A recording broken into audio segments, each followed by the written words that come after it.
un jour vous passez en Dordogne, passez à Brantôme. Alors oui, on pourra dire que je ne suis pas très original en termes de recommandations touristiques, mais cette ville est tellement belle, calme, c'est beau. J'ai même pas les mots pour décrire cette ville tellement c'est beau. Personnellement, j'ai un très bon souvenir de cette ville parce que c'est là que j'ai mangé une assiette de charcuterie. Mais bon, je ne suis pas ici pour vous parler de mes goûts culinaires, mais de l'abbaye Saint-Pierre. Cette abbaye est tellement jolie, avec son clocher du XIe siècle, les légendes qui l'entourent, etc. Nous vous souhaitons donc un bon voyage dans ce nouvel épisode de Secret d'Église.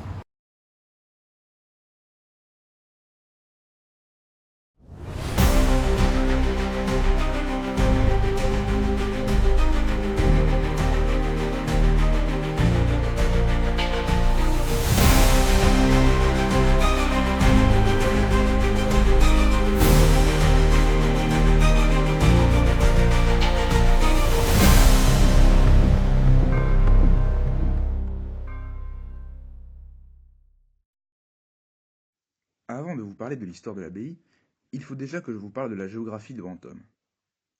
La ville est construite au bord d'une rivière, la Dronne, ainsi qu'au bord de falaises. Cela permet notamment de protéger la ville des vents dominants. Dès le 8e siècle, des moines troglodytes s'installent dans ces falaises. En effet, celles-ci fournissaient matières premières et abris. Au même siècle, Charlemagne consacre l'abbaye en y déposant les reliques de saint Sicaire, enfant tué, puis érigé en tant que martyr.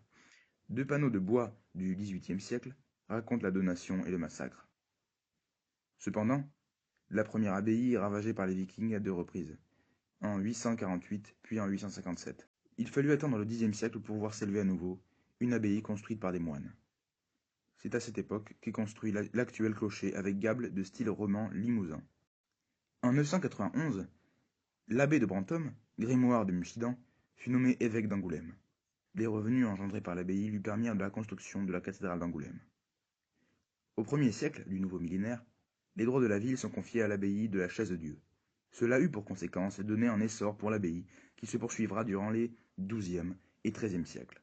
L'abbaye devient une étape sur le chemin vers Saint-Jacques-de-Compostelle. Cependant, la guerre de Cent Ans causa d'importants dégâts à l'abbaye. Elle fut en partie détruite par les troupes de Raymond II de Montaut, seigneur de Mussidan, en 1382.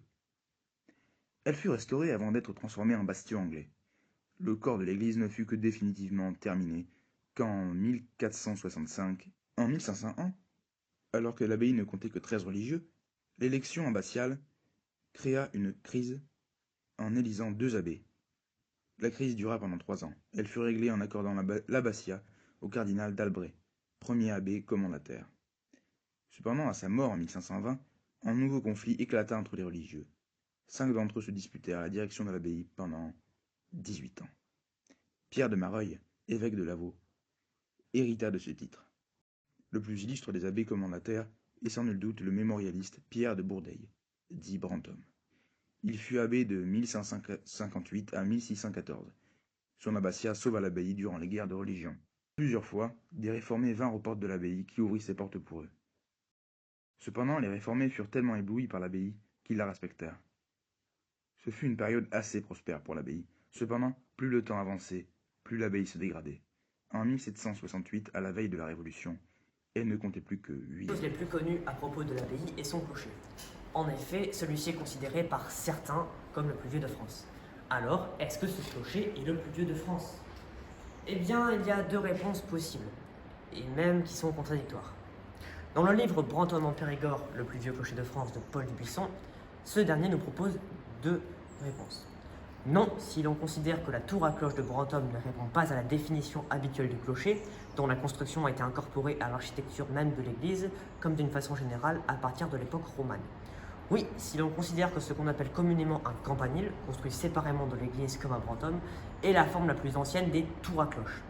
Il subsiste en France et en Italie, de nombreux campaniles sont très connus, d'anciennes tours plus ou moins indépendantes d'églises, qui ont été reprises ou reconstruites au cours des siècles. Le campanile de Brantôme, quant à lui, est resté toujours complètement indépendant de l'église, sans avoir jamais été reconstruit en gardant tous ses caractères carolingiens, et même certains bien plus anciens. En outre, de décider si oui ou non ce clocher est le plus ancien de France. Autre chose à propos du clocher, son étonnante construction.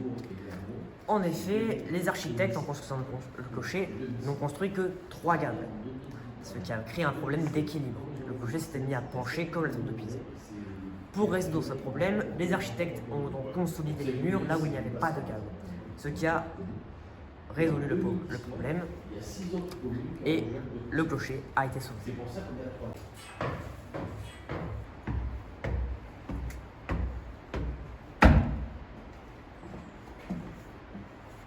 Les choses les plus connues au sujet du clocher de Brantôme est son accessibilité par tous. En effet, il faut gravir environ 120 marches avant d'arriver sous le plancher des cloches. Un petit escalier en bois vous sépare alors de celle-ci. Une fois celui-ci gravi, vous pourrez observer 4 cloches. Et celle-ci, une d'entre elles se démarque par sa caractéristique historique. En effet, une cloche est dite historique lorsque celle-ci est antérieure à la Révolution française. Se nommant Saint-Sicaire, elle pèse environ 1,5 tonne et sonne un Do 3. En comptant les autres cloches, on obtient environ 3 tonnes d'airain.